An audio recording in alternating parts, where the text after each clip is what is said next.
All right. Just getting everything shared out. Welcome everybody.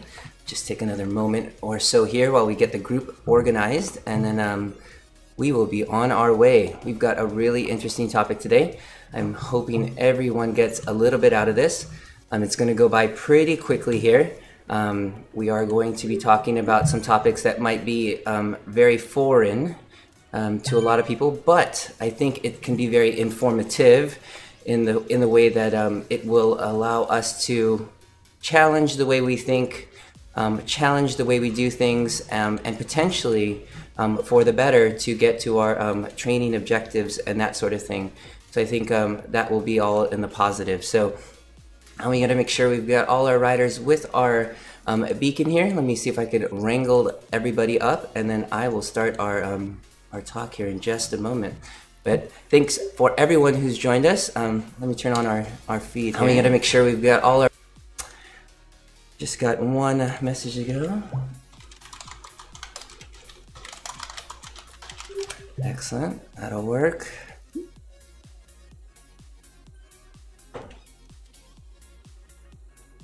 Make sure I've got a place to see everything.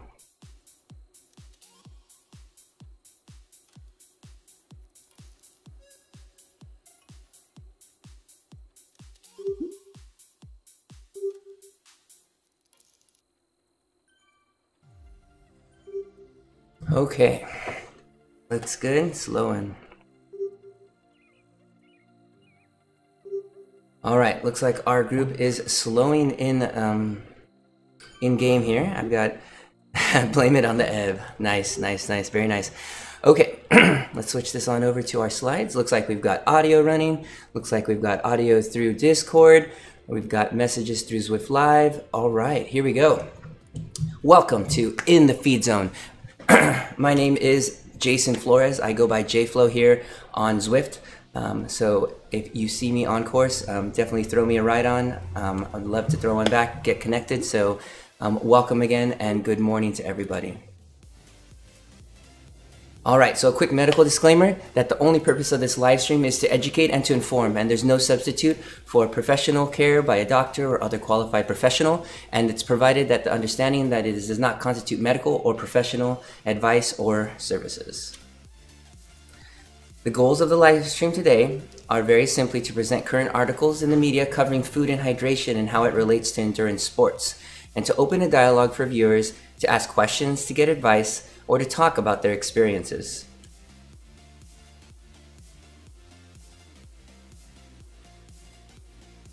All right, really quickly, the original article here can be found at precisionhydration.com and a website called jamesclear.com. And when you hear about the topics, it'll be a little bit more clear about what it is and who he is, and someone that I've kind of looked to for very solid research and advice.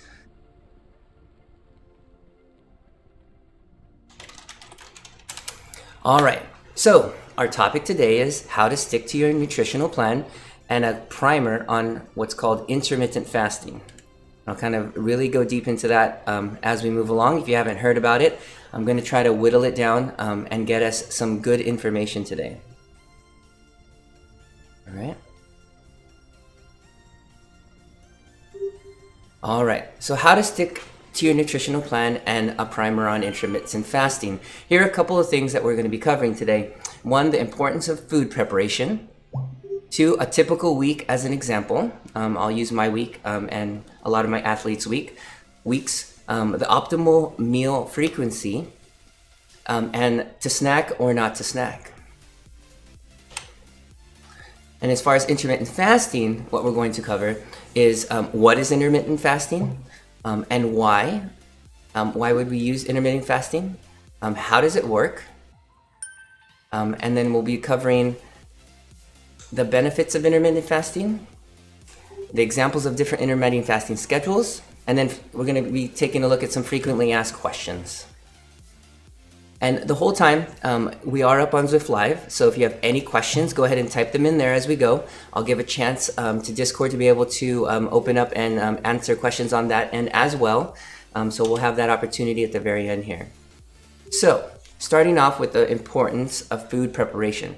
So eating badly in the world that we live in now is definitely very, very easy. The opportunity is as close as the corner side, you know, knowing that you're able to get something quick and fast and off the dollar menu, you know, off the $2 menu, off the $5 menu, whatever it may be, is very, very easy.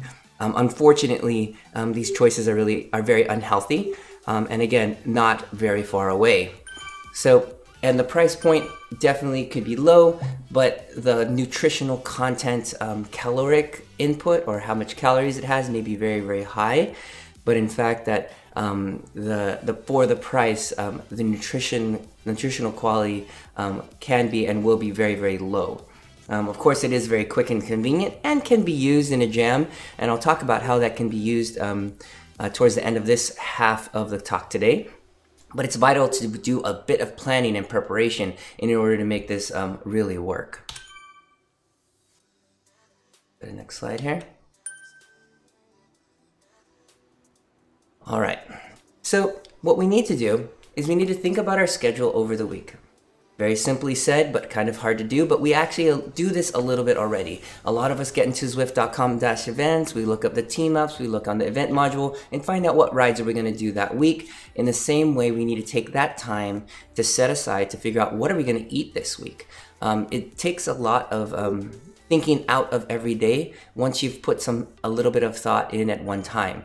So again, what you'll be doing is essentially creating meal plans or a thing that you'll eat. And you don't even need to do every single meal at the start of it all. It could easily be just a short portion of you know, one meal a day to start with and go from there. So essentially you want to schedule weekly and bi-weekly food shops, you know, getting the food that you need to make it through 7 days or 14 days depending on your situation. Okay.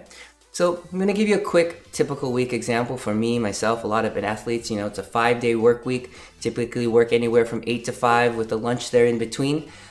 Like for myself, I'll typically prep lunch depending on the workout intensity. You know, doing VO2 max workout versus doing, you know, something kind of more relaxed, like an SST or recovery. I will change that up to give myself the nutrition I need there. That's on top of the post-workout, you know, nutrition or whatever I had done after the workout as well. So during my week, I'll have variable meetings, either whether it be lunch meetings, after work, and things like that. So what I do to help is I will check menus ahead of time, meaning that if I know where we're going and I know where a meeting is, what I'll be able to do is easily be able to check what's available and make that decision before I get there, so that when I'm there, I'm not completely hungry, I'm not completely distracted, and I know what I'm going to have. So something really simple to do, especially in a work day, and if you know where you're going, it can definitely help.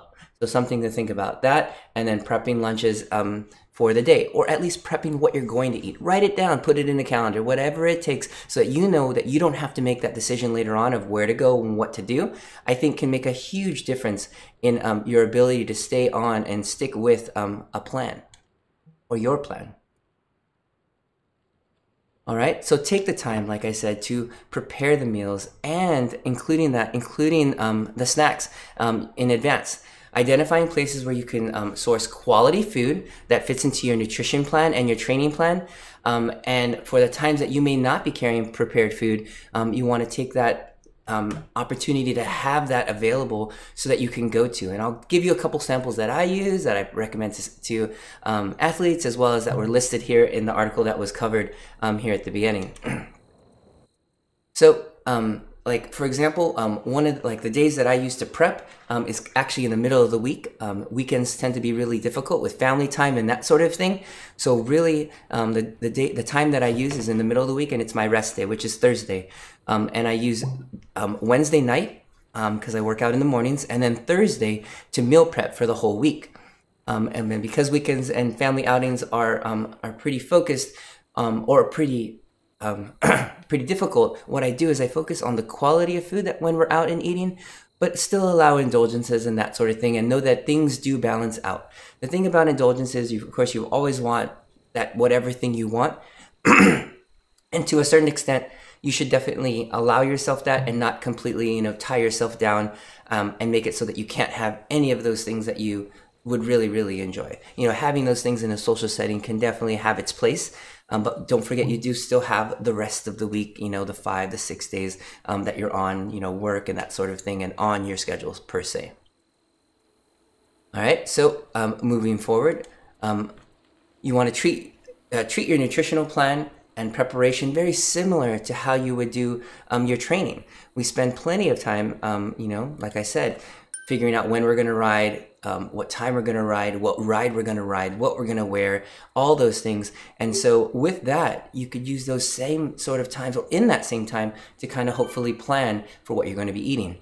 So essentially you want to block about an hour or so out a couple times each week to designate them, to plan, you know, where you're going to go, what you're going to eat, and then go and get the food that you need to prepare for those things. And so the next question comes, like, you know, what are different things that you can eat? You can eat the things that you normally would eat, and it would just need to make larger portions of it, like in bulk, which would make a huge difference. So I think that is something that you can think about, whether it be, you know, instead of creating dinner for one night, you try to create dinner for 2 or 3 nights, and then end up eating leftovers for the next couple nights, and adding, whether it be a carbohydrate source, or, you know, a lot of times I will recommend, either myself or I will make a huge amount of portions of proteins, and then I'll add, whether it be carbohydrates or fats, as I go through the week, to be able to supplement that for meals for my family. So I don't actually only plan for myself and for my training. I'm fortunate enough that my family is also on board with this. So my 4-year-old son plus my wife also are involved with this. So they get involved with the things that they want to eat.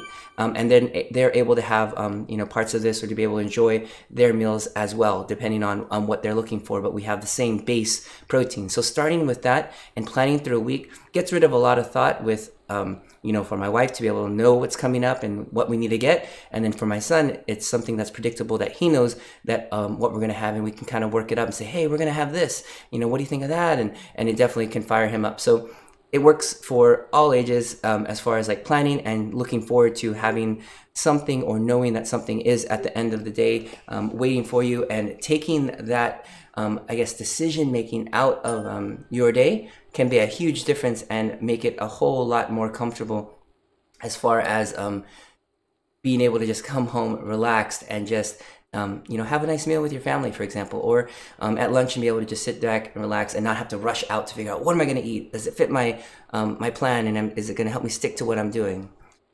All right, so just moving a little bit forward, next we're going to talk about is, let's see.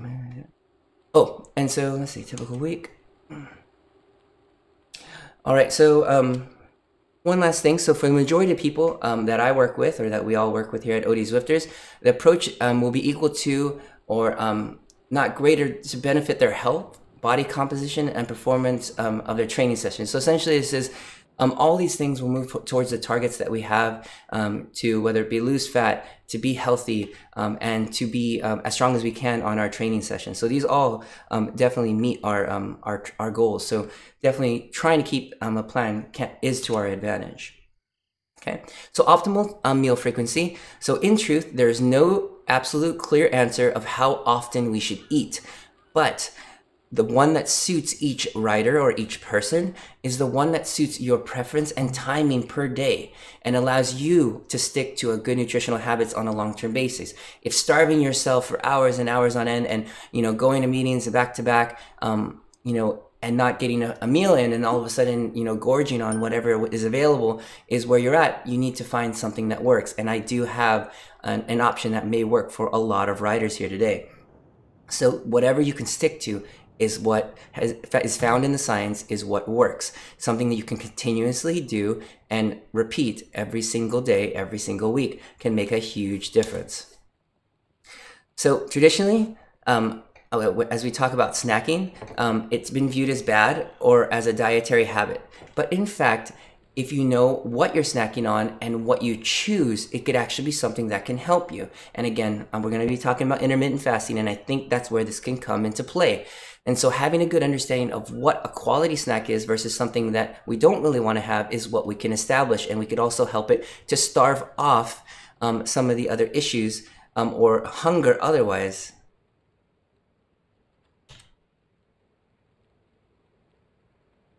All right, so a couple good snacks. I've added a couple to the list here. You know, things that can be very helpful that you can pack on a work day, or you can have available frozen in the freezer or in the fridge throughout a week that will allow you to make this happen. You know, having separate little Tupperware things of like raw vegetables, portions of seeds and nuts, Greek yogurts, hard-boiled eggs. You could do, you know, 12 at a time. Any tinned fish like sardines. You know, quick fix on a day I need plenty of carbs. You know, 2 cups of rice, a bunch of sardines, salmon on top. You know, heat that up, you're good to go. Frozen fruit, fresh fruit, homemade popcorn, unflavored, with salt and or cinnamon. Homemade popcorn is definitely great. We have an air popper that works really well. You could pop it however you like. Pre-cooked meats or leftovers can definitely be good, like you know, deli meats and that sort of thing. But definitely are going to be better portions, better use than the other choices we have, like you know, fast food or the 7-Eleven or the Quick Mart that you're used to jumping out to, like in a jam, or trying to get this huge meal where it would definitely could make things much more difficult digestion wise. All right.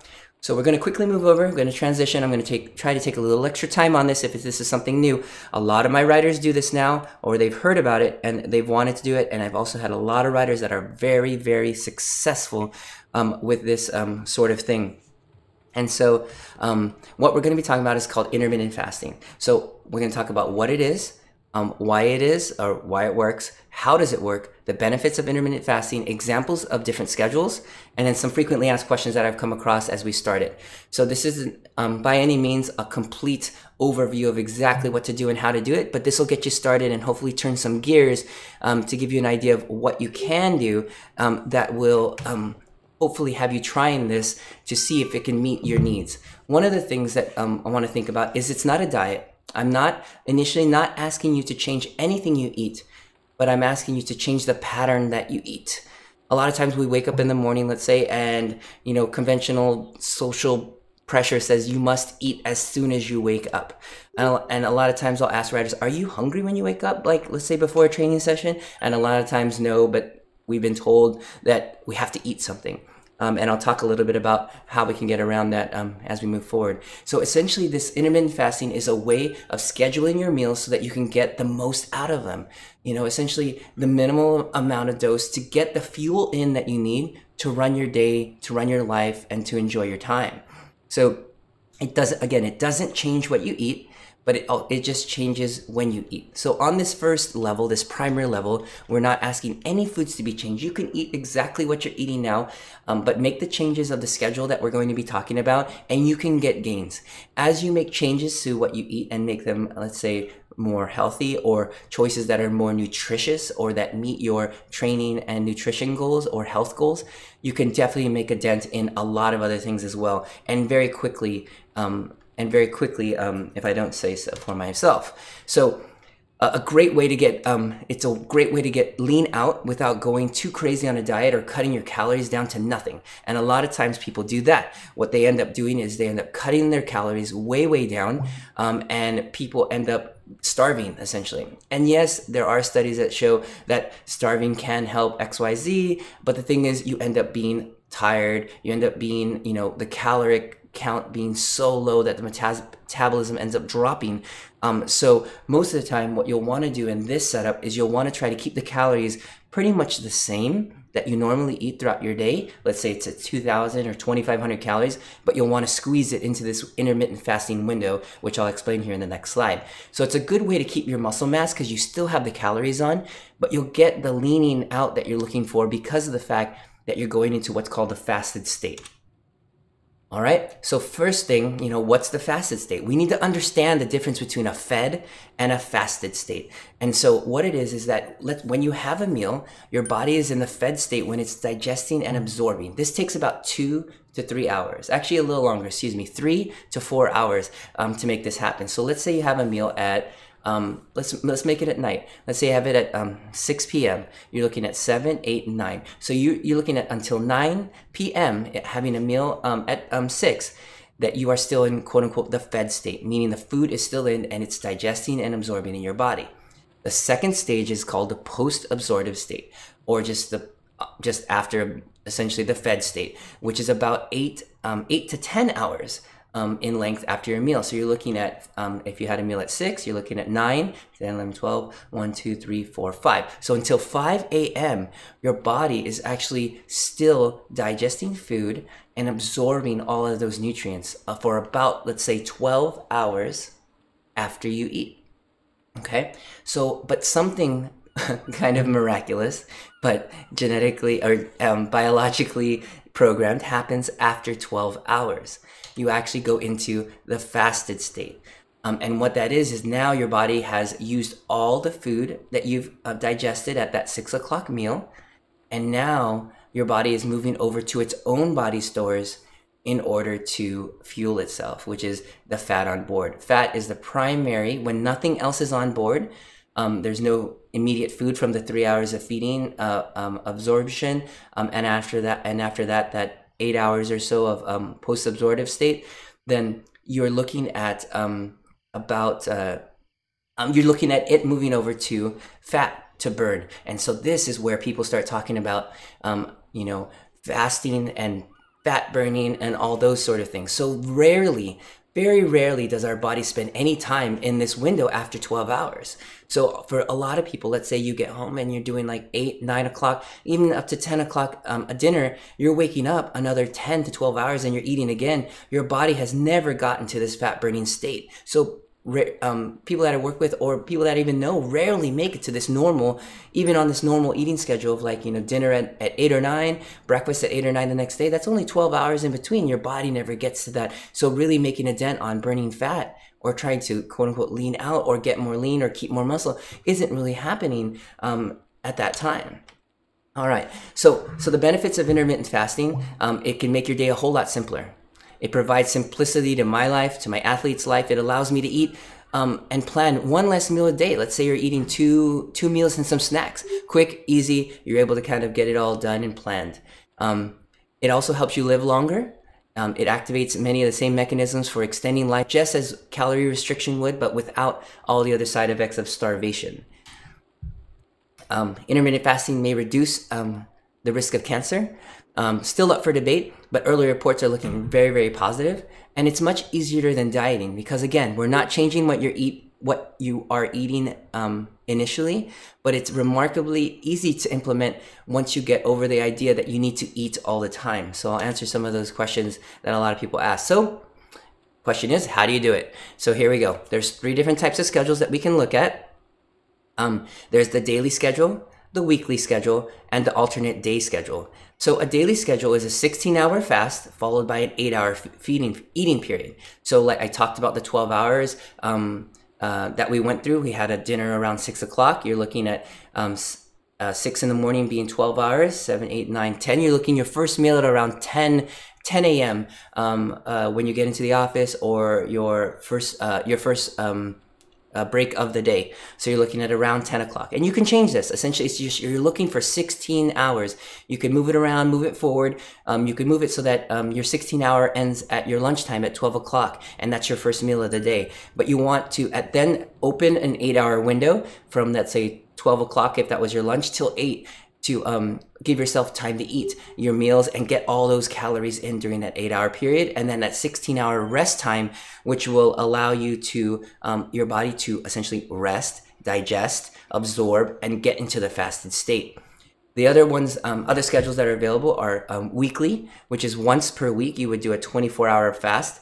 But a lot of times for athletes, it's really difficult to schedule. And then alternate day, which incorporates longer fasting periods alternately throughout the week. Definitely more advanced, but let me show you a couple samples here. So this is the example of where I said, at midnight, you're definitely sleeping. Let's say you were fasting through 8, and then at 12 o'clock, you have your first meal. You have 2 hours from 12 to 8, 8 hours from 12 to 8 to be able to eat all the meals. You have your lunch, you have your dinner by 8 o'clock. You have all your snacks and all your calories in to fuel the days between those 8 hours, and then you sleep after that. And then you go, again, sleep 16 hours, you're fasting. So really, you're only fasting from 8 to noon and then 8 to midnight, but hopefully you're going to sleep before midnight. So you're looking at a couple hours there. You're looking at the 8 hours that you sleep, and you've got 16 hours in, no problem.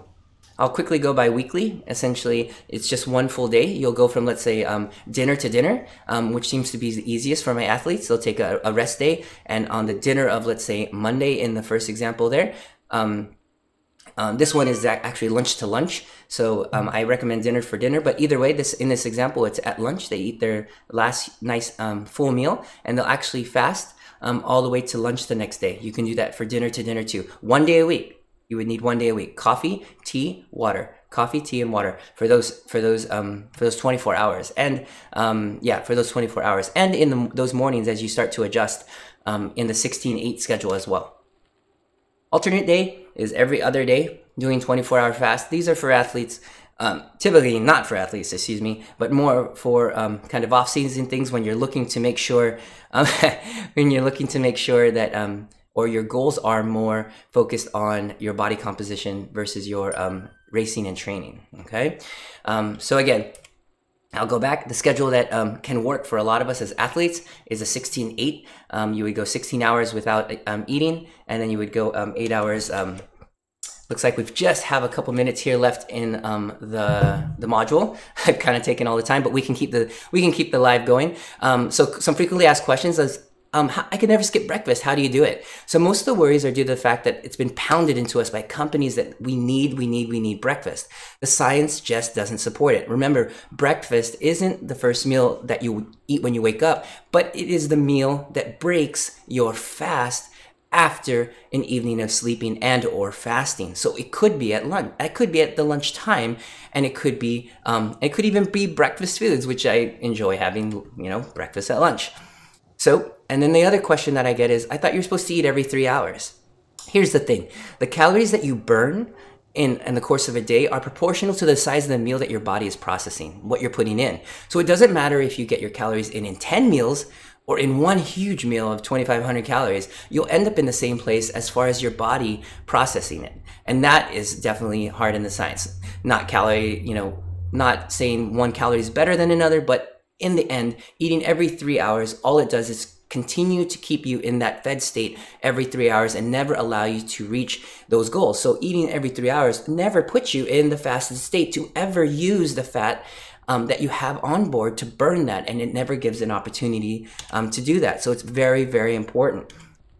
So I guess let me bring this back to the 16-1 slide, which is where I want to kind of finish up our talk today. So my challenge to all our viewers and everyone that's on, Mitch, Casey, I know you're on. I've got a bunch of other people watching. We've got 25 viewers on. My challenge to you is this: look for a 16-hour window that you can do this. And as athletes, it's not that difficult in the way that if, for example, you worked out in the morning, like I do at 5, you could easily schedule an appropriate amount of intensity, let's say a zone 2 workout in the morning on these days. You wouldn't even need to do a 16-8 every day.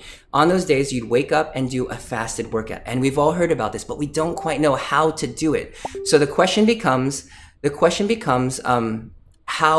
how can we implement this? And so what you want to do is you'll wake up and do, you could do water, you could do a little bit of coffee with nothing else in it, and you'll be able to do your workout, let's say 60 minutes to 90 minutes of a zone 2 workout. You have no fuel on board, no carbohydrates, no proteins, because everything was burned all the night before. So now you are completely in the fasted state, teaching your body or showing your body that there is its ability to burn the fat and allowing it that opportunity to take that time and to burn fat. So definitely a challenge out to all of us. On intense days, what I will do is I will actually break my fast right after my workout. Most of the time, our riders can do a 1 hour workout with intensity up to VO2 max and sweet spot for sure, up to 45 to 60 minutes of intensity without any fueling. We really shouldn't have anything or need anything else on board, as you've heard in the previous talks, up to that point. So you should be able to do that 1 hour workout without any fuel before. At the end of that, let's say I finish at it's 6 now. I get my first meal in at 7, and I'm going 8 hours of eating from then, early dinner, and I go 16 hours. So think about start where you normally train. See if you can break your fast in your post-workout period, and then work 8 hours after that, and then 16 hours around the other way.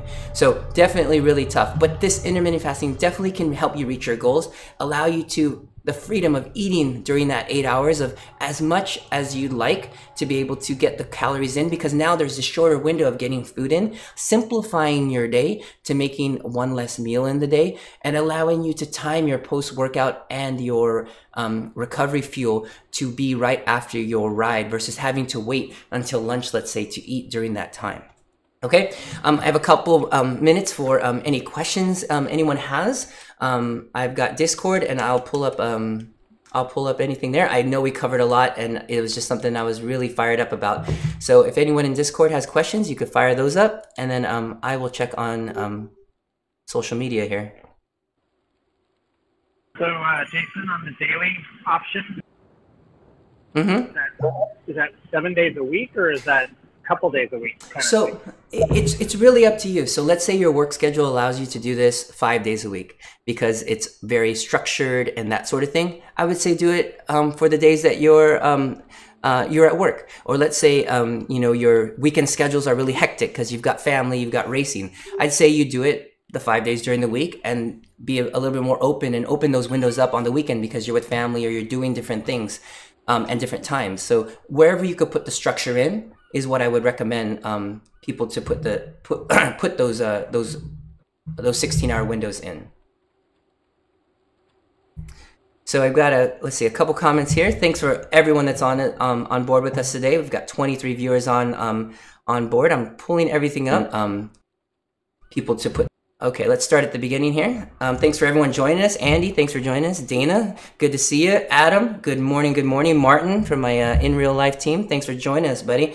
Mitchell and Casey, thanks for joining on. Hope you're getting a little bit out of this. I know Mitch does this a good amount. He used this last season to really get down his weight, and he's been very, very steady and been working really hard to make sure all those gains over the weekend. He's asking if Andy actually works, and I don't think he does. He just watches Lift Live all day. He was asking about 16 hours of sleep, which not many of our parents can get. I guess you could sleep for the other 16 hours. I may have misspoken, but we have it would be 4 hours on the front, 4 hours on the back, and hopefully 8 hours of sleeping somewhere in the middle. Pete, thanks for the great information. Thank you there. Adam, on daily fasting, when do you work out? Okay, so hopefully it covered in my example. So for me, I work out in the morning, and so what I'll do is I will schedule the break of my fast or my first meal after a hard workout. So around 6 or 7, 8, 9, 10, 11, 12. So then I will go to my lunch is usually around 2 or 3, depending on what's going on, and I could have my last meal at that time if I'm doing 16-8 like that. But a lot of days, if it is, let's say, a zone 2 workout, or I'm doing something really up to SST, I'm able to continue my fast until lunch, until 12 o'clock. So really depending on your intensity, and that's what you've got to work with, and you can kind of move things over and be able to get your gains that way. I need to do it more. And so Mitch says he needs to do it more, but definitely all of us can definitely be challenged today in how we're thinking and what we can do to see if this could fit into our schedule. Again, it's not asking you to change what you eat. That's a whole nother stream that we can talk about. But this just allows us to get the fuel that we need in, whatever fuel that it may be, to ride and race, and then it allows us to get that amount of energy in, as well as get us into the fasted state to allow us to reach those goals of whether it be to lose weight or to get faster on the bike, or just to make our days simpler. So I've got no other questions here, nothing on Discord. So if there's no other questions, let us know, but go ahead and post questions here in the Zwift Live. And if you have any questions, I could definitely put it there. I will put the actual articles here in our talk. And then I will answer any questions here. So I guess one last thing. Andy made a comment. It takes a couple days to adjust, but it doesn't take long.